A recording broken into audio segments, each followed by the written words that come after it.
Hello বন্ধুরা, আমি সুস্মিতা। নতুন আরও একটা ব্লগ ভিডিওতে সবাইকে স্বাগত জানাই। নতুন আরও একটা দিন তোমাদের সাথে শুরু করলাম। কে কোথা থেকে ভিডিওটা দেখছো এবং কেমন আছো অবশ্যই কিন্তু কমেন্ট করে জানিও। তো সকাল সকাল ঘুম থেকে উঠে নিজের চাটা করে নিয়ে আজকে এখানে ওই বিছানাপত্রটা তুলছি। তবে তোমাদেরকে সবার আগে বলে রাখি, আজকে যে ব্লগটা তোমাদের সাথে শেয়ার করছি সেই ব্লগটা হচ্ছে তোমাদের নববর্ষের দিনের ব্লগ আর কি। আমাদের যেটা পয়লা বৈশাখ সেই দিনকার ব্লগ তোমাদের সাথে শেয়ার করছি। তো আমি প্রথমে ভেবেছিলাম যে পয়লা বৈশাখটা হয়তো বৃহস্পতিবার পড়েছে, কিন্তু তারপরে দেখলাম যে পয়লা বৈশাখ বৃহস্পতিবার না, পয়লা বৈশাখ পড়েছে হচ্ছে বুধবার। এবার বৃহস্পতিবার যেহেতু ভেজ খাওয়া দাওয়া হয় আর কি, তো সেই কারণের জন্য একটু অসুবিধা হয়েই যায়। তো যদিও ভেজেও অনেক রকম রয়েছে, তবে একটুখানি এই সব দিনগুলোতে মনে হয় যে একটু চিকেন খাই বা কোনো কিছু, তো সেই রকমই আর কি একটা ব্যাপার। তো সকালবেলা ঘর দোয়ার সমস্ত কিছু ঝাঁটটাট দিয়ে নিয়েছি, আর আমার মা আমার জন্য একটা কাপ্তান নাইটিও পাঠিয়েছে। তো যাই হোক, সেটাই আজকে আর কি পরবো। তবে তার আগে এই যে এখানে জলখাবারের জন্য এখানে করে নিচ্ছি হচ্ছে আলু আর পেঁয়াজ ভাজা, যেটা বরমশাইয়ের বা আমার দুজনেরই খুব প্রিয়। তবে এটার মধ্যে যদি একটুখানি ডিম দেওয়া যায় তাহলে জিনিসটা খেতে আর কি আরও ভালো লাগবে। তবে বিয়ের আগে কোনো দিনও আমাদের বাড়িতে কোনো দিনও এই ডিম আলু পেঁয়াজ দিয়ে ভুজিয়া কোনো দিনও হয়নি। এই ডিম আলু পেঁয়াজ দিয়ে ভুজিয়া যদি বলো যে কোথা থেকে খাওয়া শিখেছি, সেটা আমি বিয়ের আগে দেখতাম যে বরমশাইকে আমার শাশুড়ি মা টিফিন বানিয়ে দিত, ডিম আলু পেঁয়াজ ভাজা আর রুটি বা পরোটা যেটাই হোক না কেন। যাই হোক, সেটা আমিও করি, আর আমার না খেতে আগে থেকে ভীষণ ভালো লাগতো, তাই বিয়ের পরেও আর কি করি। আর এদিকে এই যে রুটি করছি, কারণ হচ্ছে রুটি আর এই যে পেঁয়াজ আলু ভাজাটা আর কি খাওয়া হবে। আগে যেমন কি হতো, যখন ছোটোবেলায় পয়লা বৈশাখে কবে বাবা নতুন একটা জামা কিনে দেবে, বা নতুন জামা কার পয়লা বৈশাখেও হয়তো 2-3টে জামা হতো, দিদা একটা দিত, মা দিত। তো সেটাই আর কি ভাবতাম যে কবে নতুন জামা হবে, কবে নতুন জামা হবে।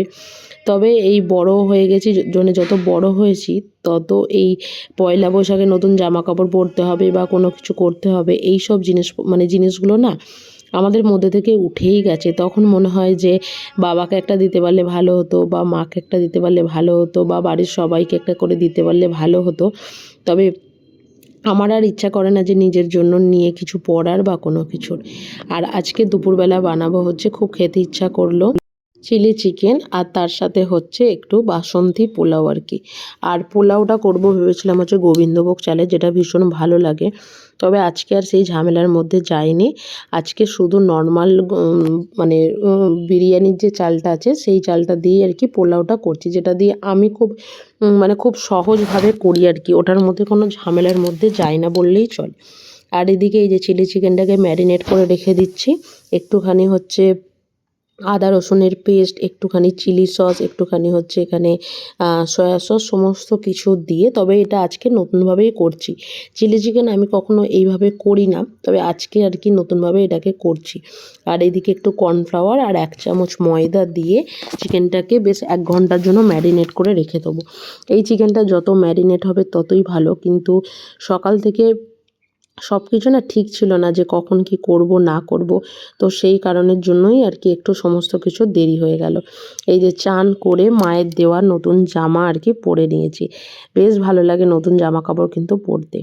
আর সত্যি কথা বলতে সারাদিন তো বাড়িতেই থাকি আর এই নাইটিই পরি, আর এটা আমার একটা বলতে পারো খুব প্রিয় একটা ড্রেসের মধ্যেও পড়ে আর কি। তো যাই হোক, এদিকে জামা কাপড়গুলো শুকাতে দিয়ে দিয়েছি, আর এদিকে এই যে তুলসী তলাটাকেও ধুয়ে দিচ্ছি। আর পুজো আমার মোটামুটি আজকে করেই নিয়েছি। আজকে তোমাদের সাথে পুজোটা শেয়ার করছি না, কারণ প্রায়শই ব্লগে আমি তোমাদের সাথে পুজো শেয়ার করেই থাকি।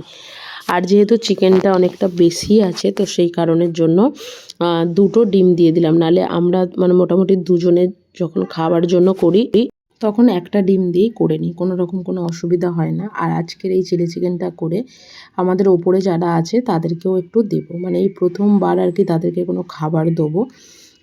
ওই হয় না, আমি ওর প্রতিবেশী আর ও আমার প্রতিবেশী, এরকমই একটা ব্যাপার আর কি। আর যারা আমার ফেসবুকে আছো তারা ইতিমধ্যে তাদের আমার সাথে ছবিও দেখেছো। তো ওপরে ওই দিদি ওর বাচ্চাটাকে নিয়ে আর দাদা থাকে, আর আমরা নিচে দুজনে থাকি আর কি।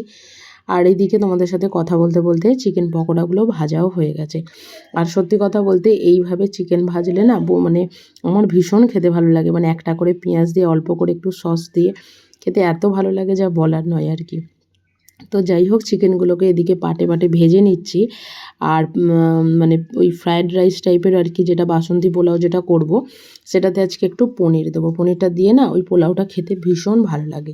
আর আমি যখন করি চেষ্টা করি ওই পোলাওটার মধ্যে একটু করে পনির দিয়ে দিতে, তাতে খেতে না ভীষণ ভালো লাগে। আর চিকেনের যে পকোড়াগুলো ছিল ওগুলো সমস্তটা আমার ভাজা হয়ে গেছে। এদিকে একটু টমেটো আর এদিকে ক্যাপসিকাম আর এদিকে পেঁয়াজ দিয়ে, আর প্রথমে দিয়েছিলাম হচ্ছে রসুন কুচি আর একটু কাঁচা লঙ্কা কুচি দিয়ে সমস্ত কিছু এদিকে ভাজতে দিয়ে দিলাম। আর এদিকে ততক্ষণ ফ্রায়েড রাইসটা রেডি করে নিচ্ছি। এটার কোনো ঝামেলা সেই রকমভাবে নেই, ওই একটুখানি সাদা তেল আর ঘি দিলাম। তোমরা চাইলে এটা পুরোটা মানে ঘিতেও করতে পারো, আমার বাড়িতে ঘিটা কম ছিল তো সেই কারণের জন্য আমি ওই একটু সাদা তেল ওর মধ্যে দিয়ে দিলাম। সামান্য পরিমাণে দিয়েছি হচ্ছে নুন, আর দিয়ে দিলাম হচ্ছে একটুখানি কাজু আর একটুখানি কিশমিশ দিয়ে ভালো করে এটাকে ভেজে নিয়ে যে রাইসটা আগে থেকে বানিয়ে রেখেছিলাম তো সেটা দিয়ে অল্প একটু চিনি দিয়ে দিলাম, কারণ নুনটা আমি ভাতটা যখন করি তখনই দিয়েছিলাম, তাই নুনটা দেবার কোনো প্রয়োজন আমার আর পড়ে না, কিন্তু চিনিটা অ্যাডজাস্ট করে একটু দিতে হয়। আর এটা একটু হালকা মিষ্টি মিষ্টি হলে খেতেও ভালো লাগে বেশ। তো এই যে সমস্ত কিছু দিয়ে একটু মিক্স করে নেওয়া, আর কোনো কিছুই নয়। আর ওদিকে পেঁয়াজ ক্যাপসিকাম সমস্ত কিছু ভাজা হয়ে গেছে, চিকেনগুলোকে দিয়ে ভালো করে এবার একটু মিক্স করে নেবো। মিক্স করে নিয়ে ওই সসটা, একটা সসের মানে বানিয়ে রেখেছিলাম ওই টমেটো সস সয়া সস সমস্ত কিছু দিয়ে একটা রেডি করে রেখেছিলাম, তো ওটাই দিয়ে দিলাম। তবে এই যে শুকনো শুকনো যেটা ড্রাই যেটা, এটা কিন্তু ভীষণ ভালো লাগে আর খেতেও কিন্তু খুব ভালো লাগে। তবে মানে অতটা শুকনো শুকনো করব না, একটু গ্রেভি গ্রেভিও করব। আর তার সাথে আজকে করেছিলাম হচ্ছে সেদিনকে সেই যে আমগুলো তোমাদেরকে দেখিয়েছিলাম ঝড়ে পড়েছিল, তো সেই আমগুলো দিয়ে আমের একটু টক।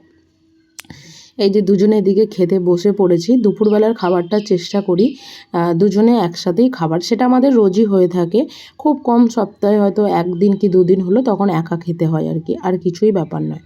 তবে বড়মশাইয়ের খুব একটা এই চিলি চিকেনটা না পছন্দ নয়, তবে ওর চিলি পনিরটা ভীষণভাবে পছন্দ। তো আজকে একটু আমার পছন্দেরই রান্না করলাম, কারণ খেতে আমি ভীষণ ভালোবাসি। যাই হোক, দুজনে খাওয়া দাওয়া সেরে নিয়ে আর একটাই কাজ এখন বাকি আছে, সেটা হচ্ছে এই যে রান্নাঘর পরিষ্কার করা। যখন আমি রান্না করি না, বা রান্না করা যখন আমার কমপ্লিট হয়ে যায়, সেটা সকালেই হোক দুপুরেই হোক বা রাতেই হোক, তোমাদেরকে অনেক ব্লগেই বলেছি, আমি রান্নাঘরটাকে এমনই করে রাখি যাতে মনে হয় না যে রান্নাঘরে রান্না সত্যিই আদৌ মানে হয়েছে কি না বা কিছু। আর আমি না ভীষণভাবে মাকড়সাকে রান্নাঘরে মানে ঘেন্না করি বললেই পারো আর কি, মানে যে কারণে এই কোণা টু কোণা না পরিষ্কার রাখার চেষ্টা করি যাতে কোনো রকম কোনো মাকড়সার উপদ্রব না হয়। তো যাই হোক, নিজের মতন করে একটু সাজিয়ে গুছিয়ে রাখার চেষ্টা করি। আর আজকের ব্লগটা কেমন হয়েছে অবশ্যই কিন্তু কমেন্ট করে জানিও। ভালো লাগলে ভিডিওটা একটা লাইক করো, শেয়ার করো, চ্যানেলটি সাবস্ক্রাইব করে পাশে থেকো। দেখা হবে নতুন আরও একটা ব্লগ ভিডিওতে, নতুন আরও একটা দিনের সঙ্গে খুব তাড়াতাড়ি। সুস্থ থাকবেন, ভালো থাকবেন, দেখা হবে খুব তাড়াতাড়ি। টাটা।